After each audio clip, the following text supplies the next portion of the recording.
everyone, this is me, Luella Ravelo from the Department of Business Administration, major in Financial Management.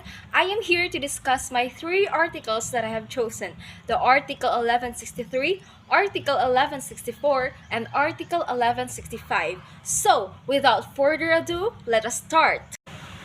Article 1163. Every person obliged to give something is also obliged to take care of it with the proper diligence of a good father of a family, unless the law or the stipulation of the parties requires another standard of care. First, let us talk about the concept of specific or determinate thing and a generic or indeterminate thing. A determinate thing or a specific thing is one which is particularly designated or physically segregated from all others of the same class. Examples of these are my only bag, a brown puppy named Chuchay, my white shoes with a brand of Adidas.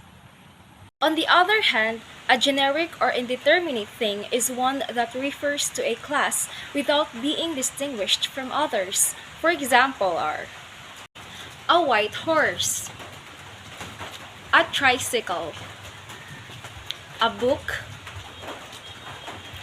a ball pen.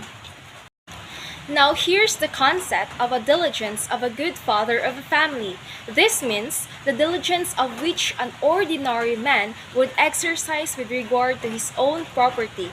Failure of such diligence would make the debtor liable for damages unless it is failure due to fortuitous event. Now let us proceed and talk about the Article 1164. The creditor has a right to the fruits of the thing from the time the obligation to deliver it arises. However, he shall acquire no real right over it until the same has been delivered to him.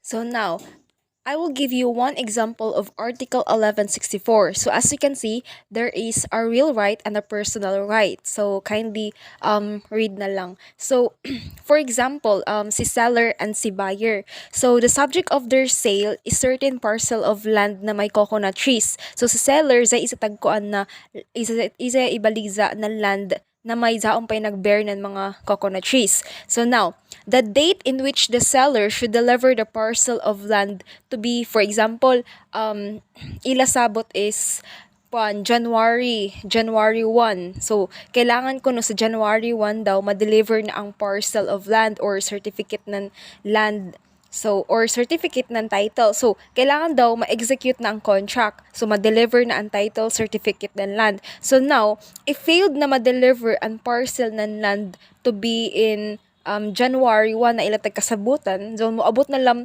December, waya paghihapon ni mahatag. So ya paghihapon pero ang mga coconut trees didto nag-continuous ang pagbear ng butong. So according sa first sentence ng Article 1164, the creditor has the right to the fruits of the thing from the time the obligation to deliver it arises. So ang tag-ija danon ato is si buyer kay because ato ilatag kasabutan na January 1 is the time na obligation to deliver arouse. Pero or however, sa ikado na sentence ng Article 1164, the creditor shall acquire no real right until the same has been delivered to him.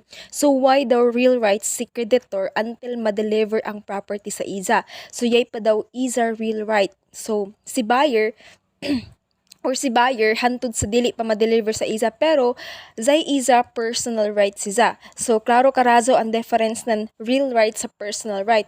So ang real right is a power over a specific thing, I mean. So if ikaw ang owner ng property, so jawi imo power na i-dispose or i-parent and all. So you have the power to do anything with your property. So ikaw sab na buyer, yay imo rights if anito tay kasabutan, waya pa man ma-deliver sa pagka January 1, ya pa man ma-deliver. So ano sa kasabutan hantod di pa maabot, dili pa ka magbuot-buot na magkuanan manghilabot dito sa yuta. So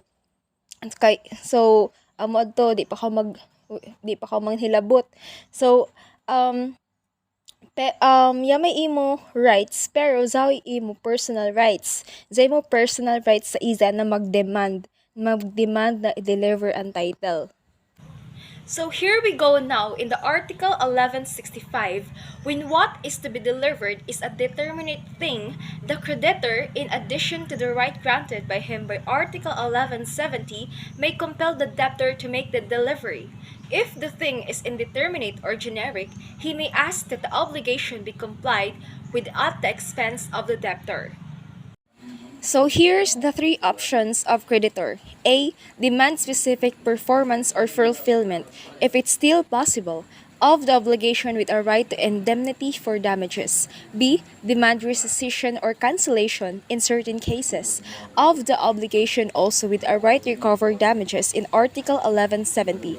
And C. Demand payment of damages only where it is the only feasible remedy. So please take note that in an obligation to deliver a determinate thing, the very thing itself must be delivered. So consequently, only the debtor can comply with the obligation. So this is the reason why the creditor is granted the right to compel the debtor to make the delivery. So it should be made clear. However, the law does not mean that creditor can use force or violence upon the debtor. So the creditor must bring also matter to court, and the court will be the one to order the delivery.